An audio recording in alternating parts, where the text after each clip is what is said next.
দেখো আমার কড়াই গরম হয়ে গেছে। আজকে আমি বাসন্তী পোলাও বানাবো অন্য স্টাইলে। আমি যে ঘি দেবো না, তেল দিয়েই বানাবো। ঘি দিয়ে না খাওয়া যায় না, তেল দিয়ে ভালো খাওয়া যায়।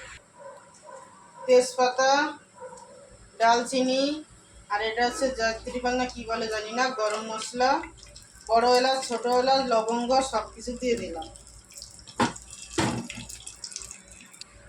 আর এটা আমি হলুদ, নুন, চিনি, কিশমিশ, ঘি, আদা বাটা, জিরে বাটা সব কিছু দিয়ে আমি মেখে রেখেছি। এবার আমি এটা তেলে দিয়ে দেবো। এটা আমি ঘি, তারপরে হলুদ, অল্প একটু কালার ফুড দিয়েছি, দিয়ে আমি চালটা ভিজিয়ে সব কিশমিশ, দেখো কিশমিশ, ঘি, চিনি, নুন, আদা, জিরে বাটা সব একসঙ্গে মাখিয়ে রেখে দিয়েছিলাম।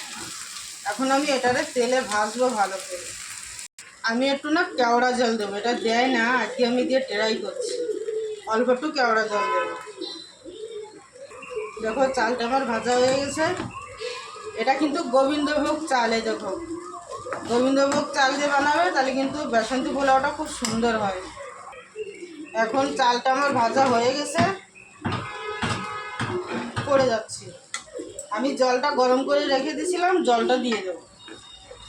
এইভাবে একবার বাসন্তী পোলাও খেয়ে দেখো, কত সুন্দর লাগবে। বানিয়ে পারিনি তাই এখন থেকে সেন্ট বেরোচ্ছে।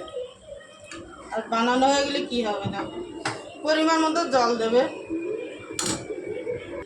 দেখো আমার জল দেওয়া হয়ে গেছে। আর এতে কিন্তু গরম জল দেবে, ঠান্ডা জল দেবে না। ঠান্ডা জল দিলে কি চালটা আটা আটা হয়ে যায়, সে ভাতটা ঝরঝরে আর হয় না। এবার আমি ঢেকে দেবো, 10-15 মিনিট ঢাকা থাকবো। বাসন্তী পোলাও আমি 3টে কাঁচা লঙ্কা দিচ্ছি। দেখো কালারফুলের মতন ভালো লাগবে দেখতে, সবুজ, লাল।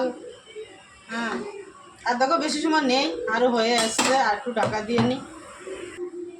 দেখো আমার বাসন্তী পোলাও রেডি। এত সুন্দর বাস বেরোচ্ছে। হ্যাঁ, তোমার যদি একবার বানিয়ে এরকম খেয়ে দেখো, খুশবু খুশবু বাস, সেন্ট সেন্ট হয়ে যাচ্ছে ঘরের মধ্যে। এবার আমি আরেকটা সবজি বানাবো বাসন্তী পোলাওর সঙ্গে, তোমরা দেখতে থাকো। কড়াই গরম হয়েছে, এখন আমি দেবো সরষের তেল। তোমরা এইভাবে আলুর সবজি আর আছে বাসন্তী পোলাও বানিয়ে খেয়ে দেখো, নিরামিষ, খেতে এত টেস্ট আর এত খুশবু। তেল গরম হয়েছে, এখন আমি দিচ্ছি জিরা, এখন দিচ্ছি আমি এটা হলো আদা জিরে বাটা। এবার আমি এক এক করে সব মশলা দিয়ে দেবো। 1 চামচ নুন, আধা চামচ শুকনো লঙ্কা, 1 চামচ হলুদ, সামান্য ধনে পাউডার, আধা চামচেরও কম চিনি, কিশমিশ শুধু কালার করে, লঙ্কা হয় না। আগে দিছি লঙ্কা তেজবেলা। এটা হচ্ছে নিরামিষ আলুর দম, এটা পেঁয়াজ রসুন কিচ্ছু না। এটা পুজো টুজো বানিয়ে খেতে পারো। মশলাটা আমার কষানো হয়ে গেছে। এবার আমি আলু সিদ্ধ করে কেটে নিয়েছি, এগুলো আমি দিয়ে দেবো। এর মধ্যে দুটো কাঁচা লঙ্কাও দিয়ে দিচ্ছি আমি। আলুটা কিন্তু ভেজে নিতে হয়, আমি কিন্তু আজকে ভাজিনি। এবার দিচ্ছি আমি গরম মশলা, ভেজে রাখা গরম মশলা, আমি ঘরে বানিয়েছিলাম। এই মশলাটা দিলে এত টেস্টি হয় খেতে, একবার বানিয়ে খেয়ে দেখো কত সুন্দর লাগে। আমার আলু কষানো হয়ে গেছে, এবার আমি পরিমাণ মতন জল দিয়ে দেবো। তোমরা এইভাবে বানিয়ে খেয়ে দেখো কত সুন্দর। জল বেশি দেবো না, যেহেতু আমার আলু সিদ্ধ করা আছে। দেখো আমার আলুর দম হয়ে গেছে। এটা মনে হচ্ছে না চিকেন রান্না হয়েছে, কিন্তু এটা আলুর দম, এটা চিকেন ছাড়া, কত সুন্দর। আর এটা দেখো আমার বাসন্তী পোলাও হয়ে গেছে।